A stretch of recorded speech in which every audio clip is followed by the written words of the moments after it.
So, it's May. I asked, and you guys have voted.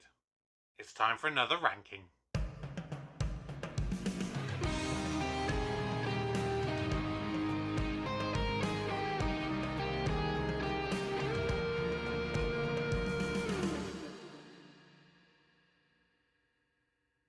Hello everybody, welcome back to the channel. My name is Kevin, I am a geek, and you are watching Kevin the Geek. And of course, like I said, it is time for another ranking. And I found it quite tricky, this one. Because obviously there are a lot of really good speeches in Doctor Who. And because I don't know enough with Classic Who, I had to focus solely on new Doctor Who. But even then, I had a list probably of a good 40 or so speeches that I could conceivably cover. And so I've made a decision that I am actually going to do this video kind of technically twice. So, in today's video, I am going to be ranking the top 10 emotional speeches from New Doctor Who, and then I'm also going to do a follow-up speech ranking where I rank the 10 most badass Doctor Who speeches. So there may be some speeches that you thought, oh, that's a great speech, why is that on here? It could be that it's on the next list that will be coming out. Now, what I am prepared to do, if you would like to see the second part of this video where you see the top 10 badass Doctor Who speeches, at the moment that is going to come out at the start of June, so in a month's time. However, if you guys can help me to get to 250 subscribers and give me 50 likes on this video, then I'm going to release that video a little bit earlier. So get liking, get subscribing on the channel, and then you never know, you may see it in a day or 2 days' time. But let's get started. Never be cruel, never be cowardly, and never ever eat pears.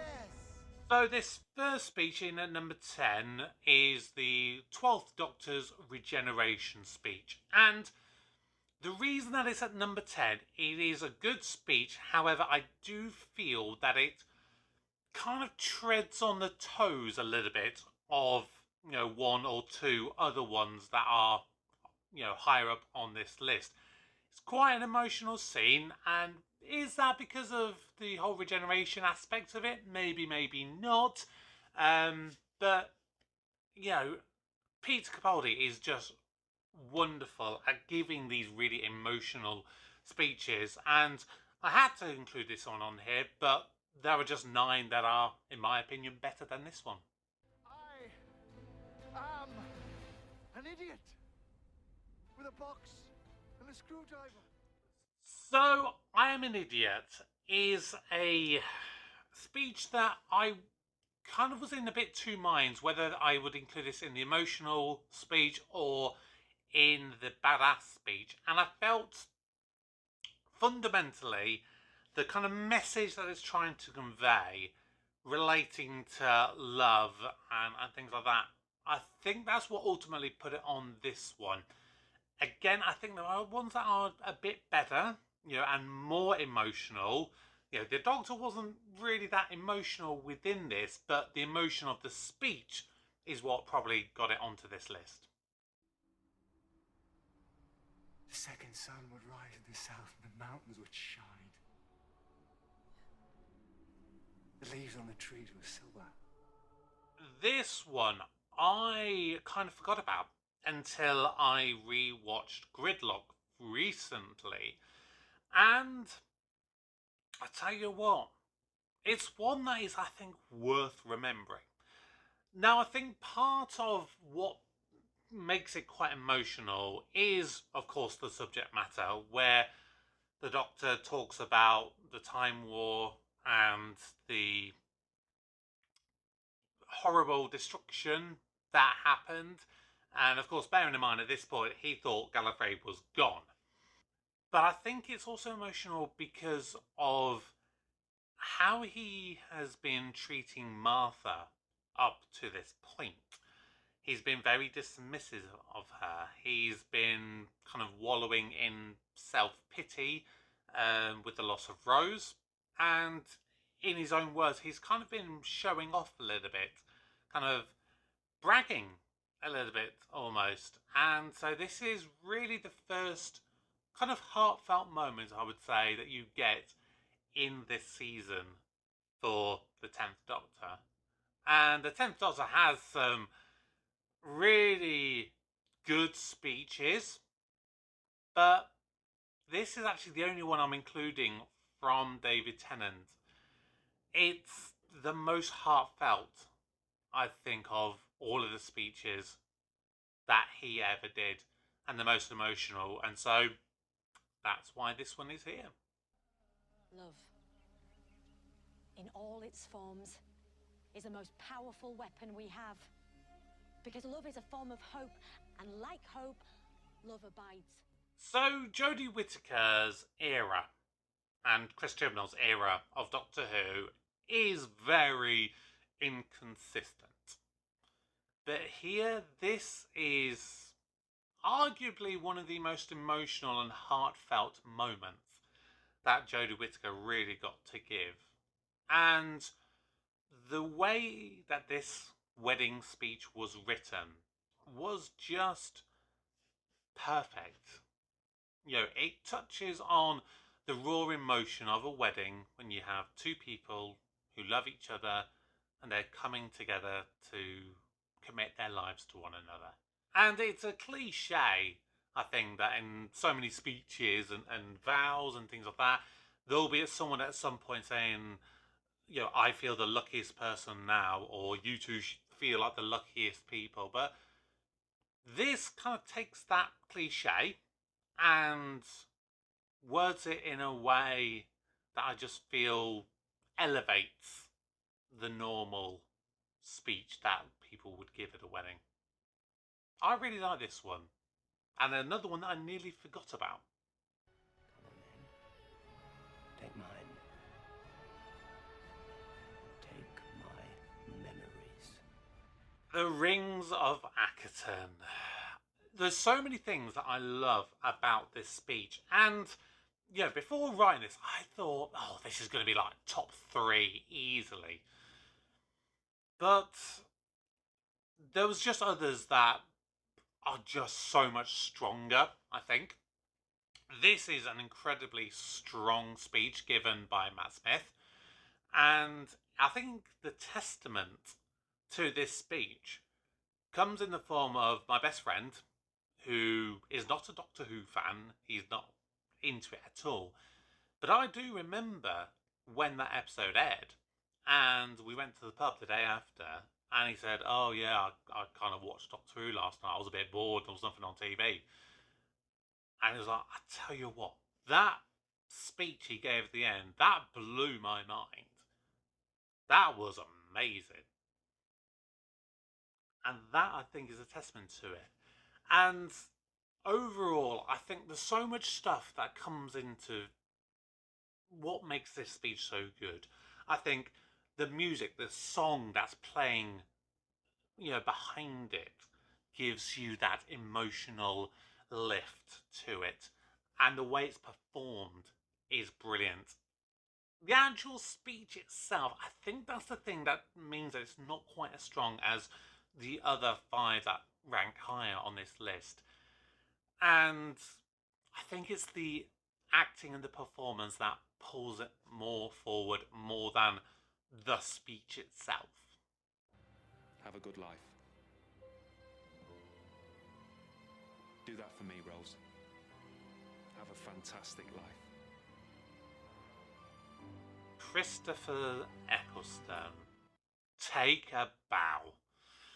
Now, I think that most people, when they think Christopher Eccleston, some people consider the whole thing from The Empty Child ending.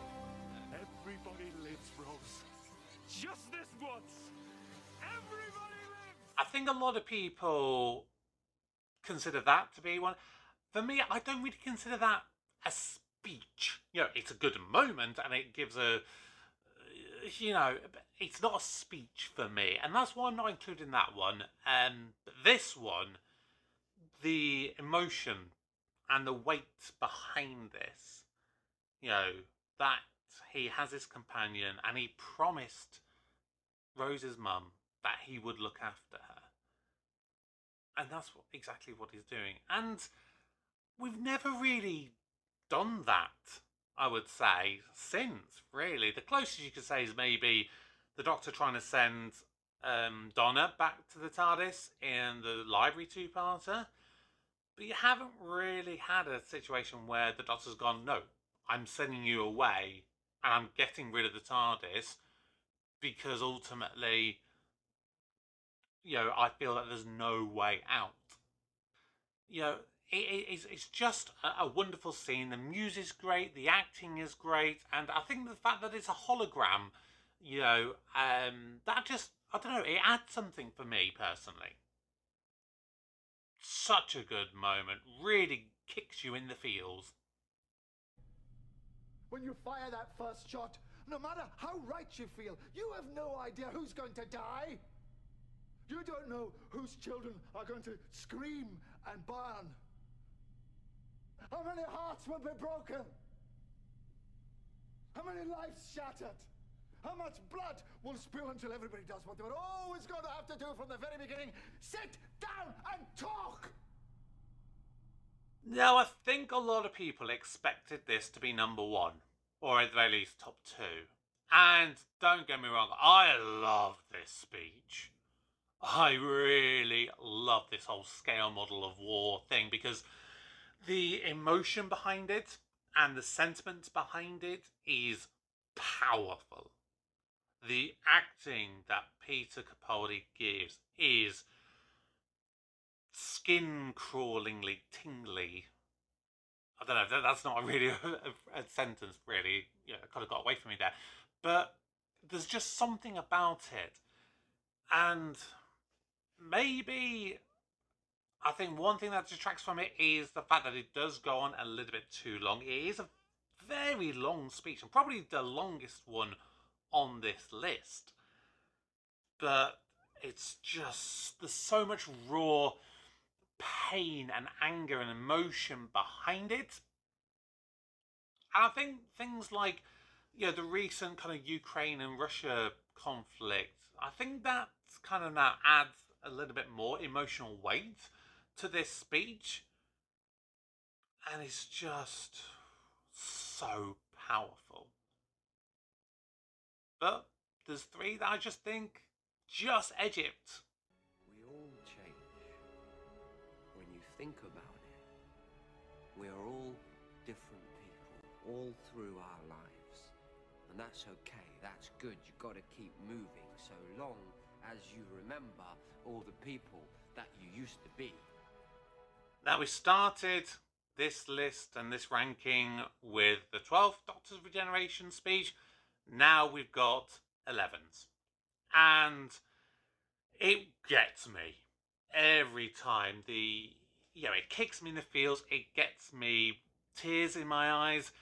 And I think the sentiment behind it, when you say that everybody changes, they go through their lives, you'll have different periods of life where you have different kind of situations.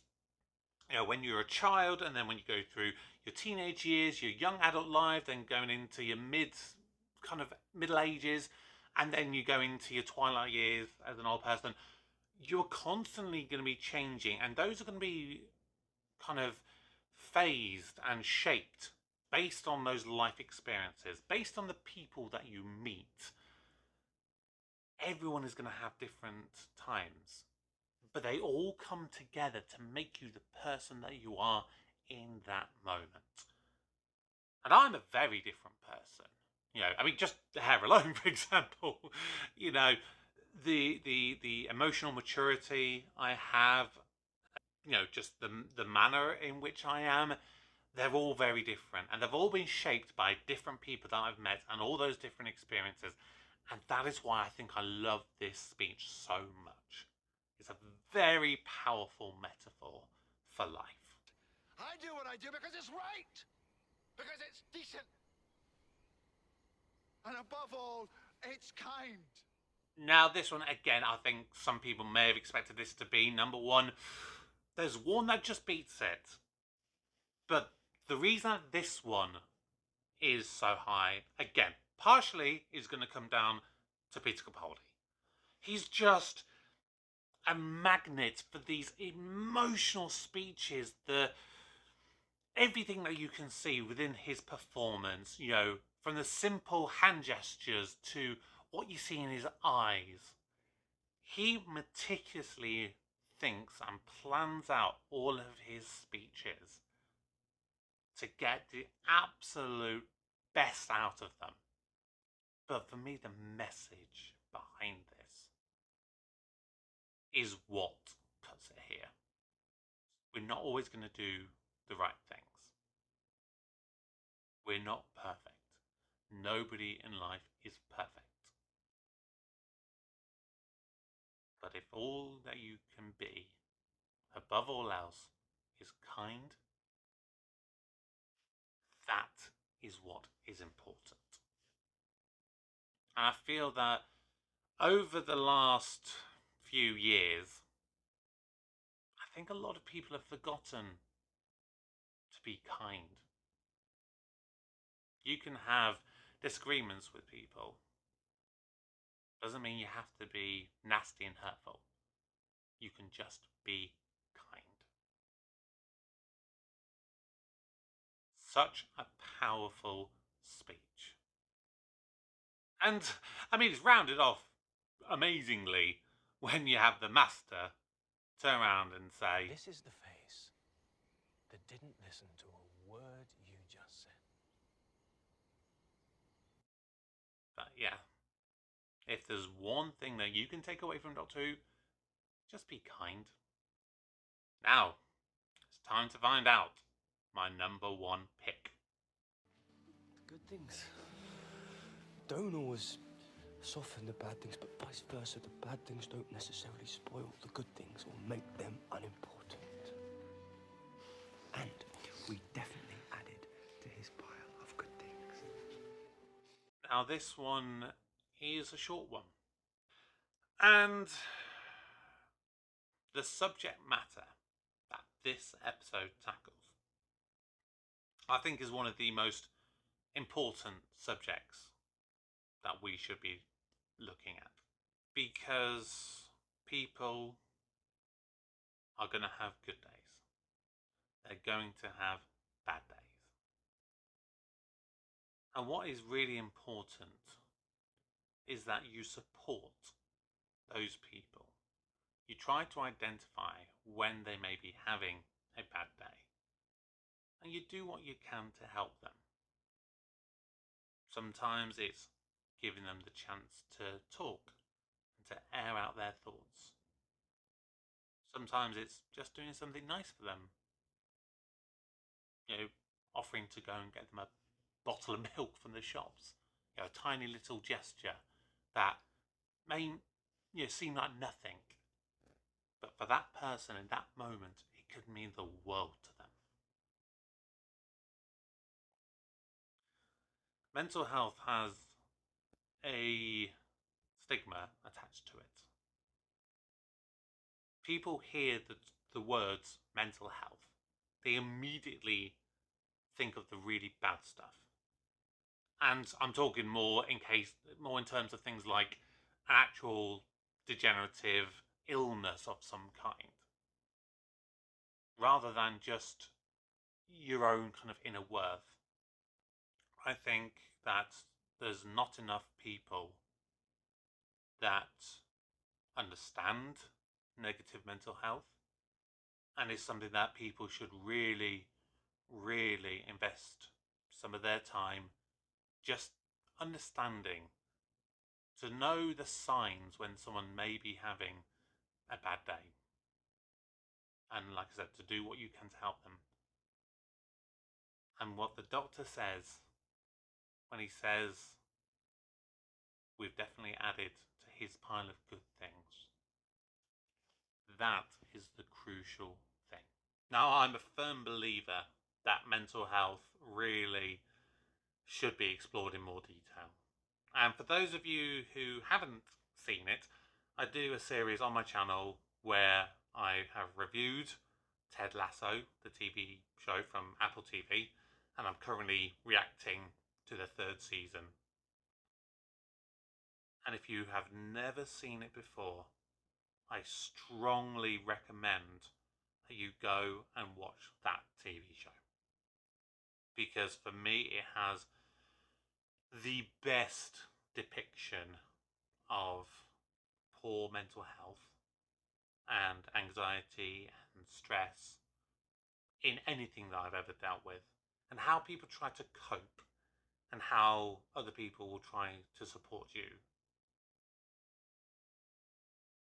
I mean, it's a very funny show and very, very entertaining in its own right, but that kind of mental health aspect of it is phenomenal. And so there you have it. Those are my top 10 emotional speeches from modern Doctor Who. What are your thoughts to my ranking? Please drop your comments down below. Remember, I am going to do another ranking episode where I talk about the 10 most badass Doctor Who speeches. So, if you want to see that, make sure you subscribe to the channel and turn on notifications. Until next time, my name's Kevin. I'm a geek, and you've been watching Kevin the Geek. Goodbye.